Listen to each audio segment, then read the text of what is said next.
Hey, I don't know if you noticed, but I got a new camera. Don't forget to like, comment, and subscribe so you can see more of it.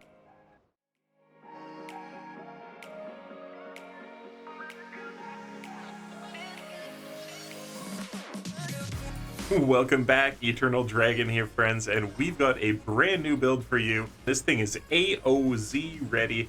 I've had it up to level 9, so let me show you this thing. It's a crazy necro. I think you're gonna love it, and we got the millions of damage rolling in. This thing's nuts. Check it out.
Necrolicious.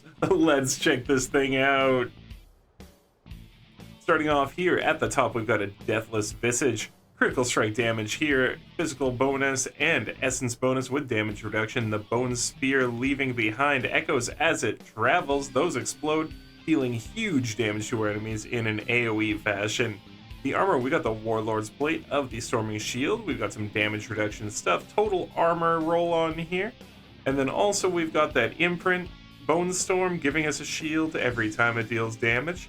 And that is fantastic as well when we swap over to our secondary weapon, the Black River, and the Lidless Wall. That gives us infinite Bone Storm. But you know, that's just for the lower level stuff. For the higher level, we're sticking with the high level gear. So over here, we're looking for our gloves. We got Serration on there. You got your Ossified Essence key passive. Then attack speed, lucky hit chance on here with Bone Spear bonus. And Tybalt's Will. Look at these pants. We got that mad extra damage roll here with the 40% extra damage and unstoppable here on the pants. Now we get unstoppable every single time that we use our dash, and that's from Metamorphosis here, our Vampiric power. For our boots, we've got the Ghost Walker Primal Sapatons. While unstoppable, and for 4 seconds after, we get that additional movement speed, so we get that every time we use our dash, which we just went over. And then here for the main weapon, we've got the Grandfather. Now don't worry if you can't get the Grandfather, if it didn't drop for you, you can use a Great Sword here, and then you use Splintering on it. Bone Spear's primary attack makes enemies hit beyond first vulnerable, Bone Shards dealing additional damage to all of those other vulnerable enemies, and try to get with Intelligence, Critical Strike, vulnerable damage, and Force skill damage to really boost that up. But you know, go to the Grandfather if you can. Now over on this side for our amulet, we're going to be going for Grasping Veins. I don't even have the perfect for it yet, but check it out. You want to get the Grasping Veins imprint here, gaining that 30% increased critical strike chance when you cast Corpse Tendrils, and dealing 60% bonus critical strike damage to enemies damaged by the Corpse Tendrils. That is huge. You will notice it right away. Easily helps you level the biggest bosses. Edgemaster's Loop here. This is an absolutely great one. We're going to have our essence full most of the time, so you're getting that 20% bonus damage there. And then a ring here, just critical strike chance, critical strike with bone, physical damage and damage to distant. Of course, resistance to all at the top, and then we went with socketing for shadow resistance and lightning res up top. You know, these are weird balances you have to find on the way through, whatever gems you need to do that suits you. Here we got the Ring of the Sacrilegious Soul, and we got a great one, you see. 118, you want to try for that. Everything else on it doesn't matter near so much as the 118 on the enchantment down here on the bottom. You want this ring to be going off constantly, but if you can get a perfect ring, obviously the high lucky hit chance, the high maximum life, the high essence, the high ranks of corpse skills, you want all of those. So that's all of our gear here. Basic stuff, you know, blah blah blah. So that's all of our gear here. And like I said, we do have the Lidless Wall and the Black River. If you want to swap to that, get a little more defense, your damage will come down a bit. You're going to do the most damage with your Splintering Sword or the Grandfather here. So let's take a look at the skills. So going here over into the skills, we're running 1 here in Hemorrhage, and then just 1 point over to Enhanced Hemorrhage. That's after we pick up a Blood Orb. So you just want that for a little bit of what you can do here. But then we are going to be moving down. We're going to be taking 3 out of 3 in Perfectly Balanced, and then 3 out of 3 in Unliving Energy here. Extra damage, extra essence, and then we're maxing out Bone Spear. Going Bone Spear and Enhanced Bone Spear with Paranormal Bone Spear. Bone Spear here breaking into shards, and then Bone Spear here with the increased critical hit chance. Love it. Also drop 3 out of 3 here into Hued Flesh, and that's so that we were always getting the corpses everywhere we attack. Lucky Hit Chance comes off all the time on this build. Over here now, Blood Mist, we've just got this as our kind of oh crap button. If things go completely wrong, or if you need to release all of the built up souls that you have accumulated, you hit Blood Mist. This gets you out of trouble. It's absolutely great for retreating in AoZ, keeps you alive when you really need to. And of course we've got Enhanced Blood Mist, and then going down here to Ghastly Blood Mist. So corpses left behind everywhere you go. And then casting skill that overpowers, reducing the cooldown here. Now putting some points here, we've got into BoneSplosion, and then over here to Enhanced BoneSplosion, getting those larger explosion radiuses. And then over here, Grim Harvest, we're going 3. And then Fueled by Death, 3 points there as well. Really heavy on the passives for this build. It does a lot. Over here, Death's Embrace, so if things are close, you're doing more damage, but taking less damage. And then our big trick here, Death's Reach, we do a crazy amount of damage the further away we are. You really want to try to do your damage from the maximum distance. Get this going off. You will notice it is wild what a multiplier this is at 6 out of 3. And we're getting 6 out of 3 here off of our amulet. You see here we got that 3 ranks of Death Reach here on the amulet. Damage reduction, total armor, essence cost reduction. It's pretty godly amulet. But in general, you're looking for those Death's Reach ranks right there.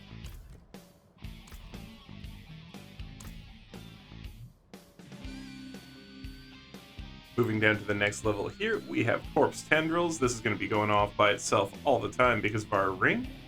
And then we're going with Enhanced Corpse Tendrils, and then Plagued Corpse Tendrils. Now, the reasoning for this, of course, you see enemies damaged by this, vulnerable again. We're doing crazy crit vulnerable damage with this build all the time. You'll really notice it coming off. Over here, we're going wild again with the passives. 3 out of 3 Serration, 3 out of 3 Compound Fracture, 3 out of 3 Avulsion. And as you can see on the way down, these are all just helping your Bone Spears do a lot more damage. Bone Skills doing increased critical chance.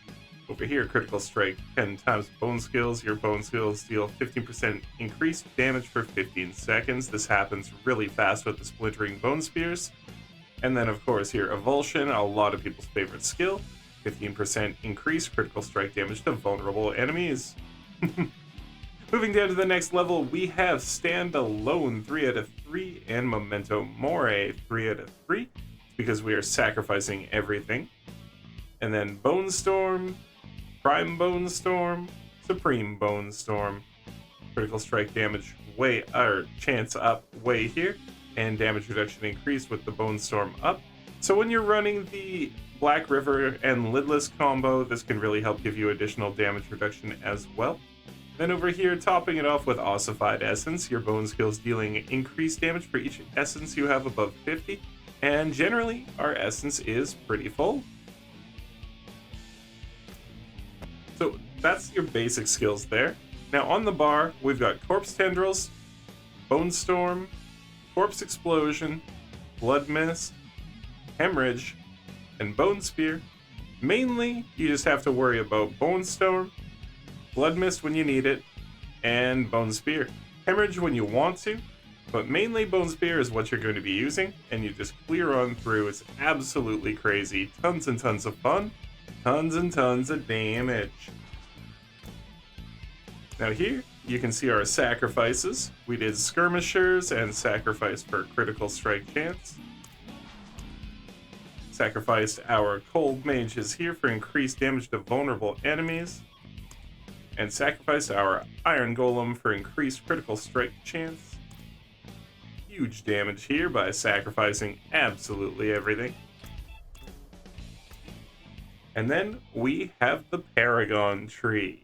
So moving over to the Paragon Tree, because we are going to actually put up the whole Paragon Tree over onto whatever website it is I will have linked underneath the video.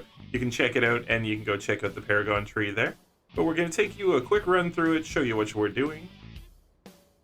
So starting out here, and going to the right, boop, boop, boop. Grab Prime, head up here, and then we went down and grabbed Resilience. Glyph slot here, and we have socketed, as you can see, with Gravekeeper, giving bonus damage, armor, and intelligence. Then we went up this way, grab Preservation for that big armor bonus here, all that extra dex. On this side, grab Knowledge. Go up this way. You're gonna grab Erudite, and here's where we've dropped our Tears of the Blood. Now, we did obviously have something else there before. I believe it was Control. But now we've got Tears of Blood. Look at that, that's crazy. And we will be leveling that up more. We grab Erudite, grab over to here, Shaper of Bone. And then we go around this way, up Calcified, down over here, Reinvigorate, grab that. We're going to go all the way up to the top, grab Entomb, and Bone Graft there. Hitting enemies with your bone skills increases your damage by 1% and your maximum essence by 2 for 8 seconds, stacking to 8% increased damage and maximum essence. Really helping with the extra damage on the skills there. Out the side here, and then we were going to move on to, I guess we should say, like, this one is the Bone Graft board, and then this one is the Scent of Death board. Moving on to here, we're going to go down this way. We're going to grab Ruin, then grab Scent of Death, move over here, grab your Glyph Socket, down to here for Death Marks, and up to the top for Preservation. In the Glyph Socket here, we are using Exploit, and we have dropped some extra points here into Dexterity around the outside to really push this up. And of course activated it. Going up this way, we have Corrective with the 30% critical strike damage there. Coming across the bottom for the crit damage. Then up out the top, and we are going to the, what's it called, the Flesh Eater board here. So in Flesh Eater, we come up this way. We're going to grab Stifle, come up to the top into the Glyph slot here. That's where you put Sacrificial, because we're going to sacrifice all of our dudes. You want this over here for Targeted, and over to here for Erudite for that resistance to all elements. Now heading out over off the left hand side, and we are going to be going to the Bloodbath one, but we are not taking Bloodbath. We're just going to go up here because we can get to this Glyph Socket. Huge place for critical strike damage here, and so that's where we place Essence. Over here we can grab Harden for extra damage while fortified, and that is going to do it overall. for everything that we are grabbing on the Paragon board here. Finally, let's look at our Vampiric powers. We have gone crazy with these. We're doing a lot of cool stuff.